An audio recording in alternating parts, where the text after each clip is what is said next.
Hey, what's up, all you beautiful people again? Thank you for making it to the Solo Snake episode. This is episode number 4. Definitely made it within our 72-hour motto. So definitely glad to be here and to get your thoughts and your attention. This next episode is going to be titled 2020 Technology, about the year and also about the vision about it. What I want to talk about now is kind of how we're using technology and just some suggestions that people might want to consider in how they manage their technology and their media consumption and things of that nature. So before we get into it, just wanted to thank everybody out there on Instagram, Facebook, Twitter, and YouTube. Couldn't do it without the platform, so just wanted to give a shout out and a shout out to the audiences there as well. Going to be part of what I talk about in the use of technology. So hang on tight because we're about to get started. Don't forget to either thumbs up or thumbs down, depending on what it is that you feel, and any comments that you may share also are definitely appreciated and definitely valued. So shout out to you, boy. And we're going to move forward in talking about technology. To kick it off, I'll talk about a study that I was reading that was done in July, and I want to also encourage independent research as part of our theme in technology. But just to get us started, there was an article about Americans between the ages of 16 and 24 are using about 30 hours, 25 to 30 hours of internet time for entertainment purposes per week. So boil that down a little bit. That's roughly 4 to 5 hours per day.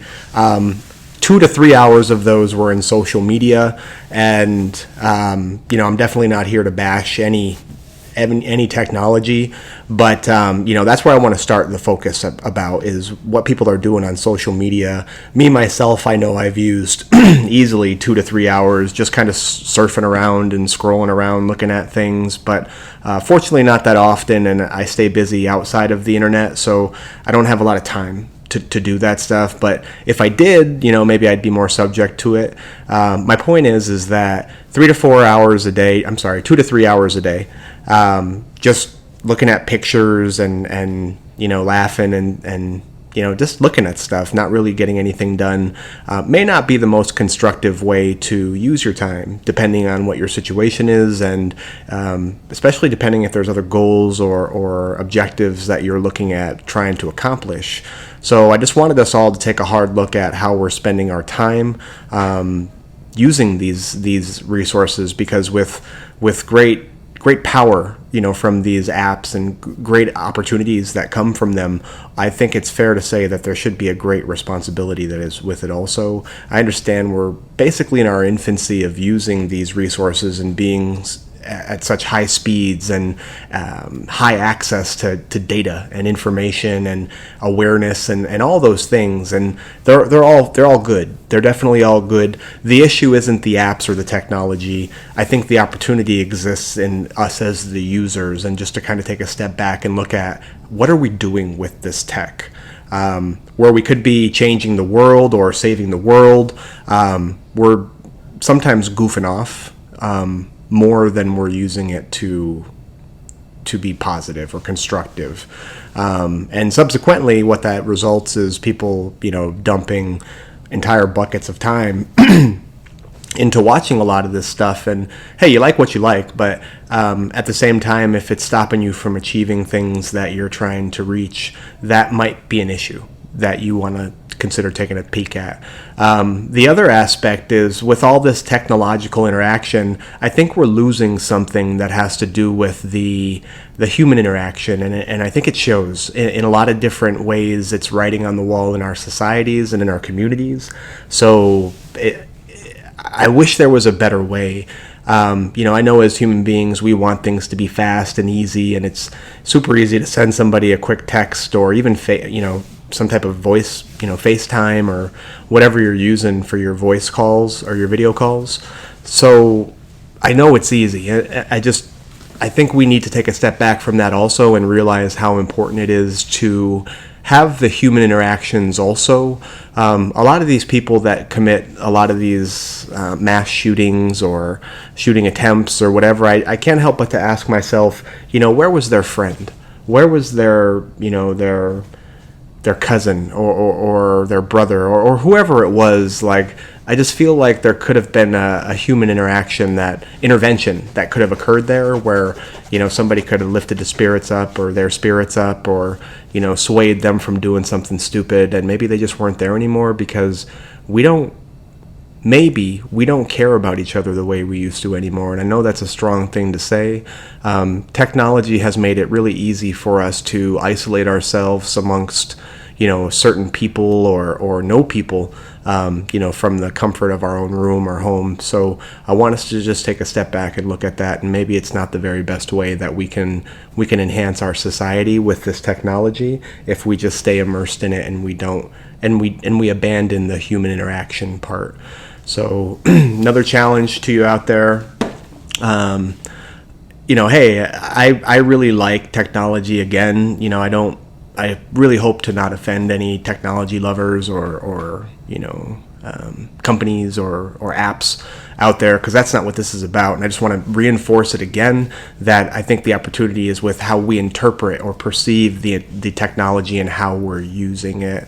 The other point that I wanted to talk about is using the technology, how to use the technology constructively. So, because it may not be absolutely clear, to a lot of people, but one of the ways to do it is just to learn something every day that you use it. Maybe there's a system that you set up that you're going to look at social media, but also you're going to make sure to do some research on something that you've been wondering about, and it can start there. Podcasts are a great start. One of the things that got me started with wanting to be in the podcast realm is that I would get so many leads and hear from so many experts, from these pioneers like Joe Rogan and Jocko Willink, and I got a chance to really listen to people that had the experience and the expertise, which kicked off a lot of research. I took a lot of notes during the podcasts and did sometimes research in line with, like, I would stop the main podcast and I would go do the research about what the topic was, and then I'd come back and listen to it a little bit more. So many great things have come to that, so I just wanted to tip my hat. Brogan and Willink, I think you're doing great jobs out there, exposing people, and kind of creating this awareness, this country's awareness of what's going on, or just different thoughts to consider. So appreciate the inspiration. Wanted to also recommend using that technology to research through anything that you're working on. So not only am I saying use podcasts to just do some tangent research or just indirect source research, but also anything that you're working on, any projects in your home, any projects with your car, places that you're looking at buying things from, places that you're looking at going to eat, after all the COVID stuff, of course.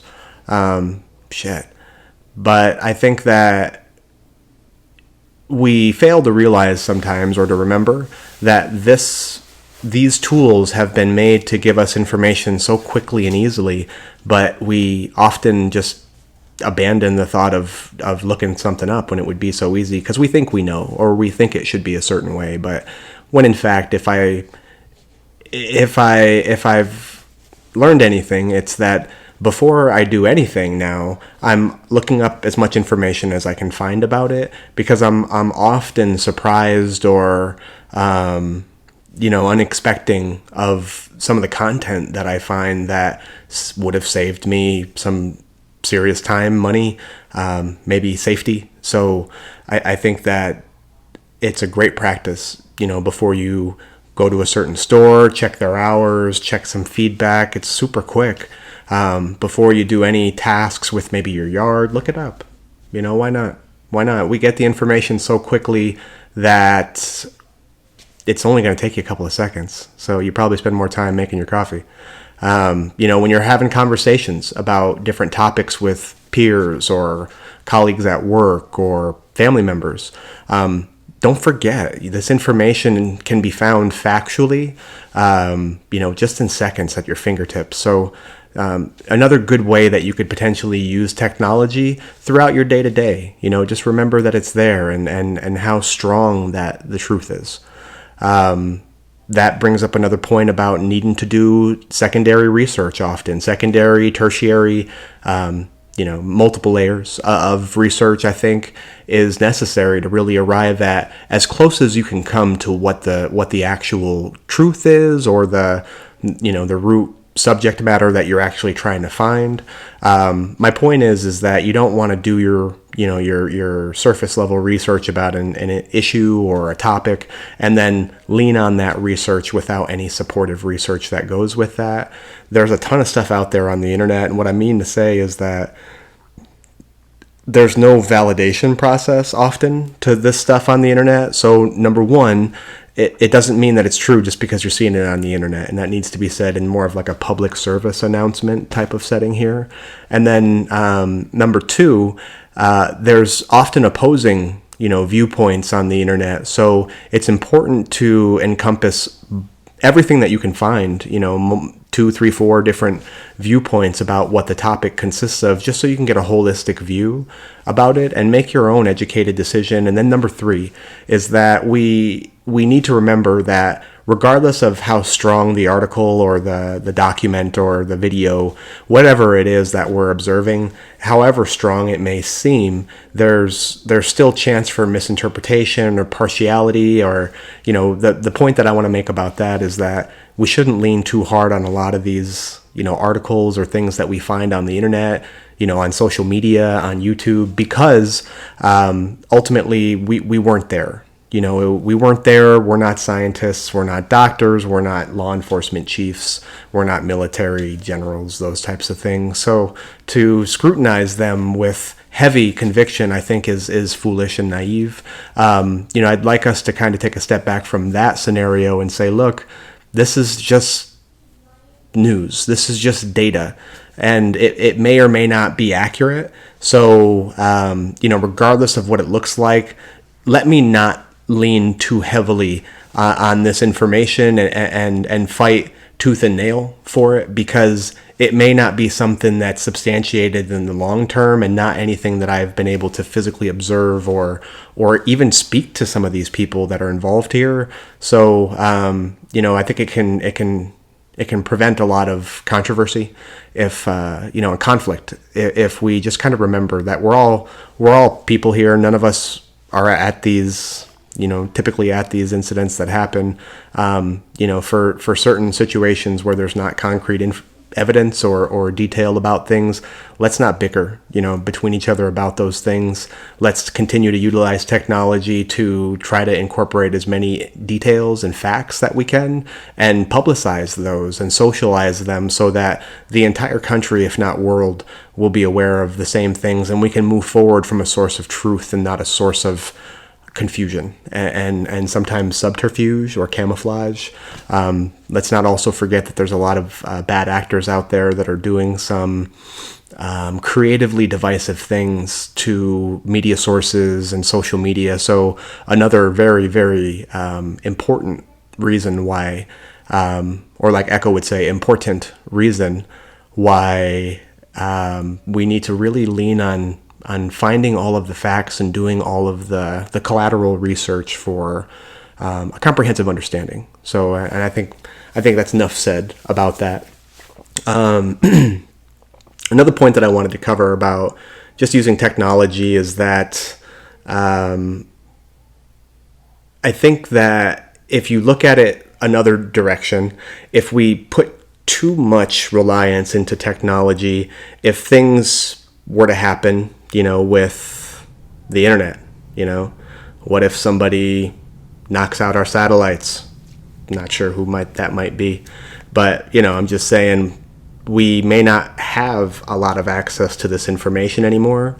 So if we don't find ways to train ourselves to keep the cognitive, reasoning, rationalizing skills sets, we're going to be even that much more caught by surprise, for situations of that nature.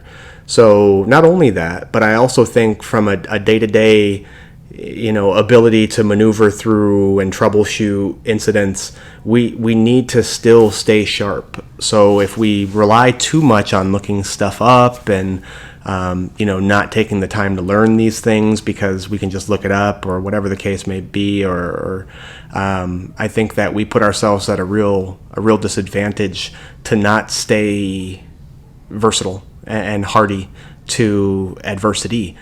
That's something that's a pretty deep concept, but another way that I wanted to talk about it, and I don't know who, I heard this just in happenstance, just in conversation with other people in my circle, but what if technology was actually a life form? The internet was a life form that was set on slowly and incrementally taking away knowledge from people and creating this unnatural dependency on these technologies, and then they would also be able to inject different thoughts or rhetoric or mind control basically on all these people that have become so tied to it that they just follow the signal. So that's a really deep concept. Again, I'm not an authoritative figure here. I'm not a scientist or technological guru. But I'm saying, all these things to you today just to kind of look at the conversation and open it up for thought. I think along with the lines of doing your research and encouraging people to get out there and use those resources to find out as much as they can and learn as much as they can, one of them is to look up these different technologies, and look up these things that I'm talking about and arrive there for yourself. Arrive there with your own perspective, and I think just going through that process, you'll be surprised, just at some of the insights that you gain about how much time people are spending into using, social media or the internet, watching videos, and I'm not saying that any of that stuff is not valuable, but the trends are really disturbing when you look at the numbers. So check that stuff out. Check out ways that people are using technology to improve their life somehow.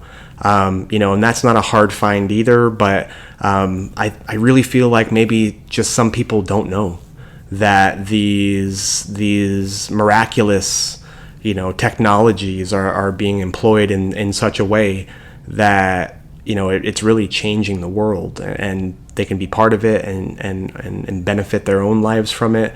And it's not just created for entertainment. So, that was another thing I thought was important to throw out there. Another thing is do your secondary research. I think there's going to be a lot going on here with the elections and, in this crazy year of 2020. So it's important that people are thorough and diligent with their research and the things that they're looking into for their own values and things they want to stand for.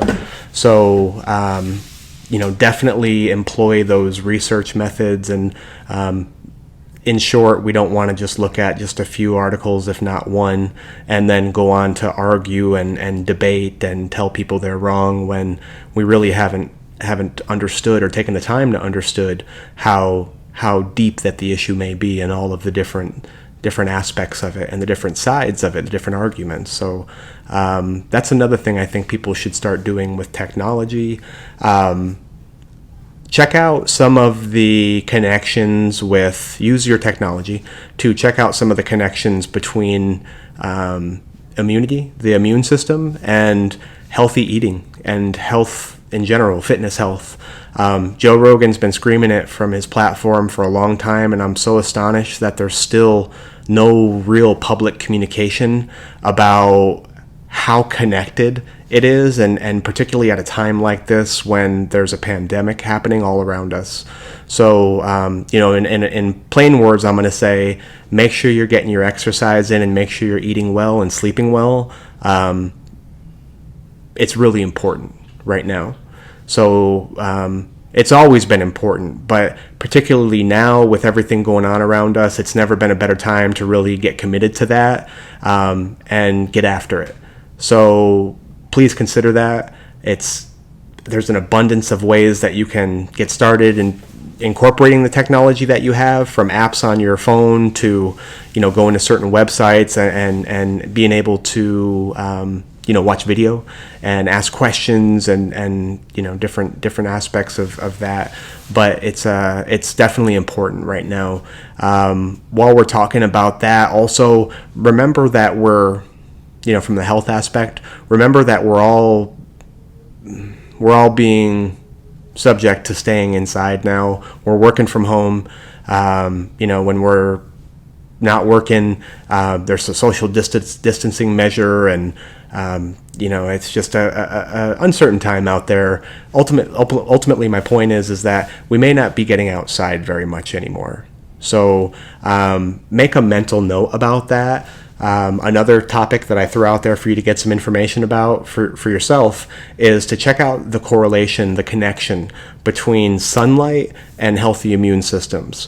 So, there's definitely something going on there, and I want everybody to be as strong and healthy as possible. So let's use that technology to find out some of these things and incorporate them into our lives from a safe and smart perspective, of course, considering. So that might mean having a mask and all those things as well, social distancing. So remember that, there's a big thing to sweating. A lot of people aren't doing a lot of sweating anymore because they're just kind of locked down, their gyms are closed or whatever the case may be, but we got to stay active. Another part that I want to throw in there about research for you, we got to stay active so that the toxins, can be drained from your body, and it's just part of these processes that your body has to have so that it can remain strong and operational. So, but I'm not a doctor. I'm not a physician of any kind in health. So I think that I just want to encourage you to go out there and check out stuff that has to do with that. If you're going to check out podcasts, don't forget to have something to take maybe notes with, and some of the stuff that I mentioned about putting it on pause or going back and researching stuff and coming back and watching the podcast from the pause point or watching it twice, whatever it takes. But there's an abundance of topics discussed that can be provocative to areas that you want to expand your thinking, or different experts that are either the podcasters themselves or guests that come on to the podcast show. So check that stuff out. I think it's one of the key portions of people hitting a new evolution of awareness with each other. We just got to really learn how to dial in this technology and stuff like podcasts and mobile applications in such a way that we can really start to benefit from them as a whole, and have a collective awareness that this can become an issue if it's not something that has some discipline to it and some structure to it. So again, love the technology. I got everything that's technology based, but I actually find myself not visiting some of my technology sometimes because I'm just so busy with stuff in the real world, and a lot of that has to happen off of technology. So I think that's all I'll cover, for the technology part. Thank you again. Don't forget to either thumbs up, thumbs down, like, don't like, give me some type of comments, however you're feeling. Enjoy your Sunday. Let's give a prayer out to our children and our teachers that may be starting school very soon. And I understand it's an uncertain time. I have been reading articles also that there is already confirmed cases where these children are contracting the coronavirus. My prayers go out, and the aspect of them always remaining immune or close to immune from the greater part of these acetylcholine storms. The way that their immune systems are built. This is all stuff that I want you to check out. Teachers out there, there's a lot of resources and podcasts that are specifically designed for teachers that are returning to school. Things about getting their affairs in order, techniques and little methodologies that can be employed to enhance your ability to stay safe. Different personal protective equipment, different philosophies on how to set up your classroom. But, I think it's really important that, and teachers, I'm sure you already know from of earning your degree of doing research. Parents, I think us, we can maybe also do research that says, that shows us what we can do to keep our families safe from our, when our kids come back home, different ways to incorporate washing routines. Maybe we're looking at ultraviolet light ones. I know there's a lot of stuff going on out there in terms of how can we fight this thing. So keep your research radar open.